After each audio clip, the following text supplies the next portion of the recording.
வணக்கம் நண்பர்களே, இது நம்ம back to black and white YouTube channel. நான் உங்கள் கிளாசிக் ரசிகன். இப்போ நம்ம சேனலோட பிளாக் அண்ட் ஒயிட் கிளாசிக் உலகத்துக்கு போக நீங்கள் ரெடியா?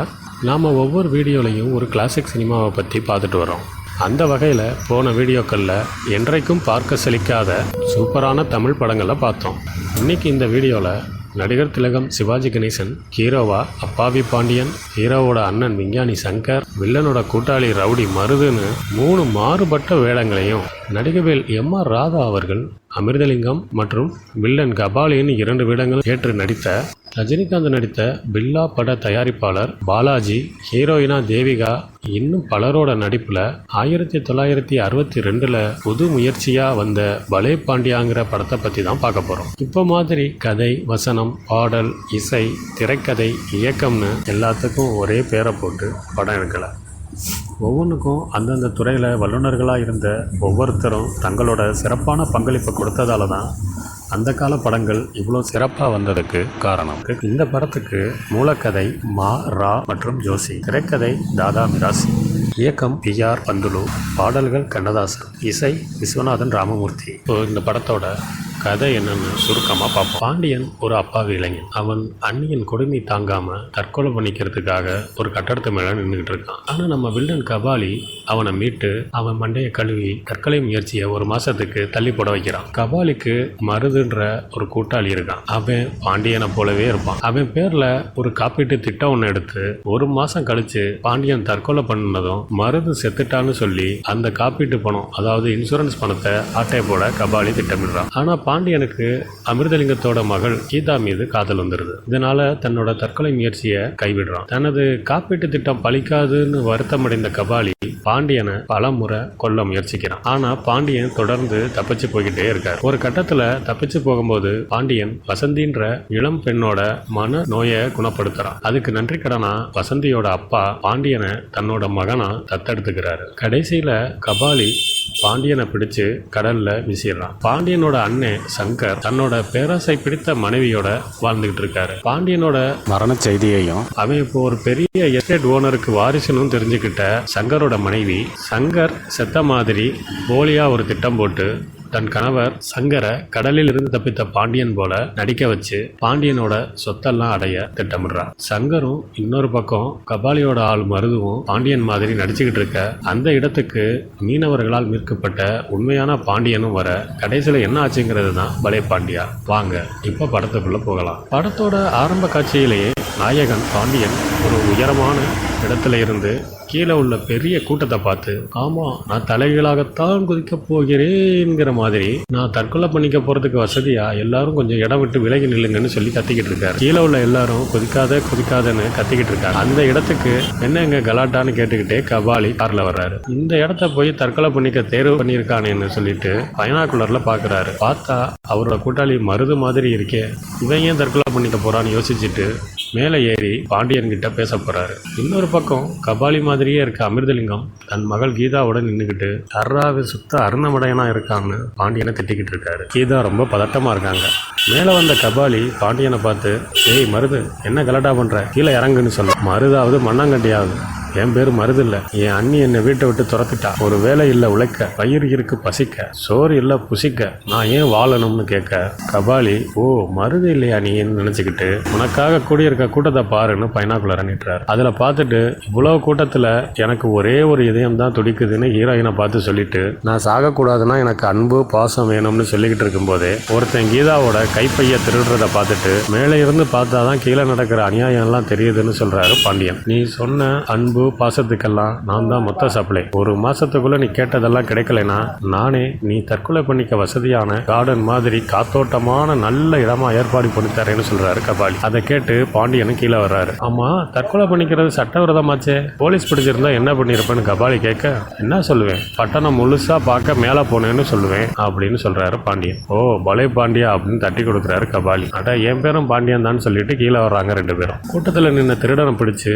கீதா கிட்ட அவன் சுட்ட பைய வாங்கிக்கிட்டு கபாலியோட அவரோட வீட்டுக்கு வர்றாரு பாண்டியன். அங்க பாண்டியன் மாதிரியே இருக்கிற மருது சீட்டாடிக்கிட்டு இருக்காரு. கபாலி வர்றதை பார்த்துட்டு அட்டியை கலைக்கிறாங்க. உள்ள வந்த பாண்டியன் வீட்டை பார்த்துட்டு, உங்களை மாதிரி உண்டிக்கட்ட பணக்காரங்க எல்லாம் இந்த மாதிரி பெரிய பங்களா வச்சிருந்தா எங்களை மாதிரி ஏழைங்க என்ன பண்ணுறது, நாங்கள் பாவம் இல்லையான்னு கேட்க, பங்களாக்குள்ளே பாலிடிக்ஸ் பேசக்கூடாது அப்படின்னு சொல்லிட்டு உள்ளே போகிறாரு கபாலி. பாண்டியனும் நமக்கு சோத்துக்கே வழி இல்லை, நமக்கு இருக்க பாலிடிக்ஸ்னு சொல்லிட்டு சோபாவில் உட்கார்றாரு. பின்னாடி மருது நம்மள மாதிரியே இருக்கானேன்னு ஆச்சரியமாக பார்க்குறாரு. கபாலி திரும்பி வந்து பாண்டியனை சாப்பிட கூட்டிகிட்டு போகிறாரு. 4 நாள் சாப்பிடாம இருந்த பாண்டியன் சாப்பாட்டை பார்த்ததும் சாப்பாட்டோட சண்டை போட்டு சாப்பிட்டு முடிக்கிறாரு. அடுத்து கபாலி பாண்டியனை ஒரு அறையில் தூங்க சொல்லிட்டு வெளியில் வர்றாரு. உள்ள கீதாவோட பையில இருக்க அவங்களோட புகைப்படத்தில் அவங்களோட முகவரி அடையாறுன்னு இருக்கு. அதை பார்த்து, அடையார், என்னை தவிர உன்னை யாரும் அடையார்னு சொல்லிட்டு வெக்கப்பட்டு சிரிச்சுக்கிட்டே இருக்காரு பாண்டியன். வெளியில் வர கபாலி கிட்ட மருது, ஆமா இவனை எங்கே பிடிச்ச, வச்சு அசலாக என்ன மாதிரியே இருக்கானேன்னு கேட்குறாரு. எதுவும் பேசாத, இவனை வச்சு ஒரு பெரிய திட்டம் போட்டிருக்கேன்னு சொல்கிறாரு கபாலி.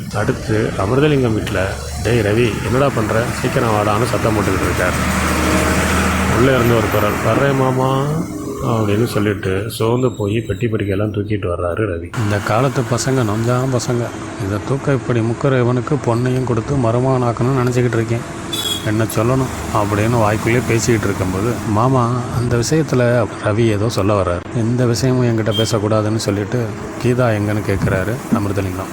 அப்போ கரெக்டாக விளையாட போன கீதா அங்கே வர்றாங்க. அவங்கக்கிட்ட சொல்லிவிட்டு ஊருக்கு கிளம்புறாரு அமிர்தலிங்கம். அவங்க போனதும் கீதா வீட்டுக்குள்ளே வர, பாண்டியனும் கோட் சூட்லாம் போட்டுக்கிட்டு கீதாவை பார்க்க அவங்க வீட்டுக்கு வர்றாரு. கீதாவை பேண்ட் ஷர்ட்டில் பார்த்ததும் பாண்டியனுக்கு அடையாளம் தெரியலை. அவங்கக்கிட்டேயே போய் கீதா இருக்காங்களான்னு கேட்க, அவங்களும் நீ அந்த தற்கொலை இல்லைன்னு கேட்க, ஆமாம் சார் நான் தான் அந்த தற்கொலை, எனக்காக இந்த உலகத்தில் யாருமே இல்லைன்னு நினச்சி தற்கொலை பண்ண போனப்போ தான் கபாலி மாதிரி நல்லவர்களும் உங்கள் தங்கையை போல உத்தமிகளையும் பார்த்ததால தற்கொலையை விட்டுட்டேன்னு சொல்கிறாரு பாண்டியன். சரி இப்போ எதுக்கு இங்கே வந்தேன்னு கேட்க, கீதாவோட பையை எடுத்து காட்டி, உங்கள் தங்கைக்கிட்ட இதை கொடுத்து தேங்க்ஸ் வாங்கணும்னு வந்தேன்னு சொல்கிறாரு பாண்டியன். சரி இங்கேயே இரு, கீதாவை வர சொல்கிறேன்னு சொல்லிட்டு உள்ளே போன கீதா சேலையை மாற்றிக்கிட்டு கோவமாக வர்ற மாதிரி கீழே வர்றாங்க. கீழே வந்தவங்க பாண்டியனை பார்த்து படப்படன்னு, நீங்கள் தான் என் பையன் திருடுனதான்னு கேட்க, அவர் ஐயோ நான் இல்லை, திருடங்கிட்டேருந்து உங்கள் பையன் நான் தான் காப்பாற்றினேன்னு சொல்கிறாரு. இது பையன் திருடலைன்னா என்ன, போலீஸில் கொடுக்க வேண்டியதானே, இதுக்காக வீட்டுக்கு வருவீங்களா, சரி சரி என் அண்ணனை வர சொல்கிறேன் அவங்ககிட்டயே கொடுங்க அப்படின்னு சொல்லிட்டு போயிடுறாங்க கீதா. இந்த அவமானத்துக்கு தற்கொலையே பண்ணியிருக்கலாம்னு புலம்பிக்கிட்டு இருக்காரு பாண்டியன். மறுபடியும் கீதா ஆம்பளை கிட்டப்பில் வந்து என் தங்கை என்ன சொன்னான்னு கேட்டுக்கிட்டு இருக்கப்பவே ரவி உள்ளே வர்றாரு. என்ன கீதா, யாரு உன் ஃப்ரெண்டா அப்படின்னு கேட்டுட்டு உள்ளே போக, தொப்பியை கலட்டி ஜடையெல்லாம் வெளியில் விட்ட கீதாவை பார்த்து அதிர்ச்சியாகி அசடு வழிகிறாரு பாண்டியன். அந்த பையில இருக்க போட்டோவை மட்டும் தந்தால் ஞாபகமாக வச்சுப்பேன்னு பாண்டியன் கேட்க, நாளைக்கு பக்கத்தில் இருக்க பூங்காக்கு வாங்க தர்றேன்னு சொல்லி பாண்டியன் அனுப்பி வைக்கிறாங்க கீதா. அடுத்து கபாலி மருதுகிட்ட தன்னோட திட்டத்தை சொல்லிக்கிட்டு இருக்காரு. உன் பேரில் ₹1,00,000 இன்சூரன்ஸ் பண்ணியிருக்கேன், இன்னும் 1 மாதத்தில் ₹1,00,000 கைக்கு வந்துடணும்னு கபாலி சொல்ல, அதுக்காக என்ன சாவ சொல்றியான்னு மருது கேட்குறாரு. டேய் ஃபூல், என்ன மாதிரியே இருக்க பாண்டியன் இன்னும் 1 மாதத்தில் செத்துடுவான், அவன் செத்ததும் மருது தான் செத்துட்டான்னு சொல்லி பணத்தை வாங்கிட வேண்டியதான், நீயும் பேரை மாற்றிக்கிட்டு ஜாலியாக இருக்கலாம்னு சொல்கிறாரு கபாலி. இப்போ வெளியில் கார் வர்ற சத்தம் கேட்டு எல்லாரையும் உள்ளே அனுப்புகிறாரு கபாலி. உள்ளே வந்த பாண்டியன் கபாலி கிட்ட நாளைக்கும் வெளியில் போக அனுமதி வாங்குறாரு. மறுநாள் பூங்காவில் கீதா கிட்ட ஃபோட்டோ கொடுங்கன்னு கேட்க, முன்பின் தெரியாத பொண்ணுக்கிட்ட இப்படி தான் பேசுவீங்களா, இந்த மாதிரி திரும்ப பண்ணாதீங்கன்னு கீதா திட்டுறாங்க. அப்போ என் மேலே உங்களுக்கு அன்பு பாசம் எல்லாம் இல்லையா, நான் தற்கொலை பண்ணிக்கிறேன்னு சொல்லி அங்கே இருக்க குளத்துக்குள்ளே குதிக்க போயிடுறாரு பாண்டியன். ஆனால் அது ஆழம் இல்லைன்னு பார்த்த கீதா, வாழ நினைத்தால் வாழலாம் வலியா இல்லை பூமியில் அப்படின்னு ஒரு மோட்டிவேஷன் பாட்டு பாடுறாங்க.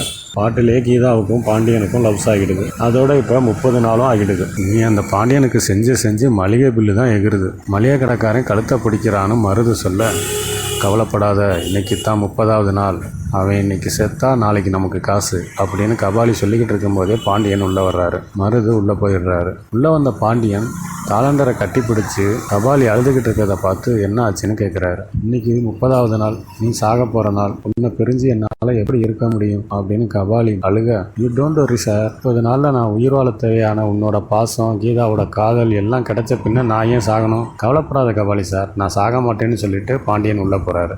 உள்ளே இருந்து பார்த்துக்கிட்டு இருந்த மருது வெளியில் வந்து கபாலி கிட்ட, என்ன யோசனை பண்ணுற, சீக்கிரம் கதையை முடியும்னு சொல்லிட்டு வெளியில் போகிறாரு. அன்றைக்கி நைட்டு பாண்டியன் தூங்கிட்டு இருக்கும்போது உள்ளே வந்த கபாலி அவரை குத்த பார்க்க, பாண்டியன் முழிச்சு, என்னை 1 மாதமாக பாசமாக பார்த்துக்கிட்டு இப்போ ஏன் சார் கொல்ல பார்க்குறேன்னு கதற, நீ செத்தா எனக்கு 1 லட்சம் கிடைக்கும்னு சொல்லிட்டு மறுபடியும் குத்த பார்க்க, பாண்டியன் ஜன்னல் வழியாக எகிரி குதிச்சு வெளியில் போகிற ஒரு காரில் ஏறிடுறாரு. அந்த காரை ஓட்டுற வசந்திங்கிற பெண்ணுக்கு மனநலம் சரியில்லை போல. அந்த பொண்ணு கண்ணா பின்னான்னு வண்டியை ஓட்டி ஒரு மரத்தில் இடிச்சிருக்கு. பாண்டியன் தான் அந்த பொண்ணை ஹாஸ்பிட்டலில் சேர்த்து காப்பாற்றுறாரு. இந்த ஆக்சிடெண்டால் வசந்திக்கு பைத்தியம் தெளிஞ்சிடுது. பாண்டியனுக்கு யாரும் இல்லைன்னு தெரிஞ்சுக்கிட்டு அவரை தன் பிள்ளையாக தத்தெடுத்து தன்னோட ஊருக்கு கூட்டிகிட்டு போயிடுறாரு வசந்தியோட அப்பா. இப்போ நடந்ததெல்லாம் கீதாவுக்கு கால் பண்ணி சொல்கிறாரு பாண்டியன். அதோட தன் தத்து அப்பா கிட்ட சொல்லிட்டு பட்டணத்தில் இருக்க கீதாவை பார்க்க வழக்கமாக மீட் பண்ணுற பார்க்கில் வெயிட் பண்ணிக்கிட்டு இருக்காரு. அங்கே கீதாவும் ரவியும் வர்றாங்க. ரவி கிட்ட கீதா, நீ தான் என் காதல் சேர்த்து அப்பா கிட்ட சொல்லி ஓகே பண்ணணும்னு சொல்ல அவரும் ஒத்துக்கிறாரு. இப்போ கீதாவை பார்த்துட்டு வெளியில் வர பாண்டியனை கபாலி துப்பாக்கி முனையில் மிரட்ட, என்னைய உப்பு போட்டு வளர்த்த நீங்களே கொல்லக்கூடாது, நானே சுட்டுக்கிறேன்னு நைஸாக துப்பாக்கியை வாங்கி தோட்டாவை உருவிட்டு பொயா அருந்தமுடையான்னு திட்டிட்டு மறுக்கா ஜகா வாங்கிடுறாரு பாண்டியன். அப்போ அங்கே வர்ற மருது, ஒரே போடாமல் இப்படி கோட்டை விட்டுட்டீங்கன்னு இனி அவனை எங்கே போய் தேடுறதுன்னு சொல்ல கபாலி மருதுகிட்ட ஒரு ஐடியா சொல்கிறாரு. அதை கேட்ட மருது, நீ செம்ம மூலக்காரன் தான்பா அப்படின்னு கபாலியை பாராட்டிட்டு கிளம்புறாரு மருது. அது என்ன ஐடியா, அடுத்து என்ன ஆக போகுதுன்னு அடுத்த வீடியோவில் பார்ப்போம்.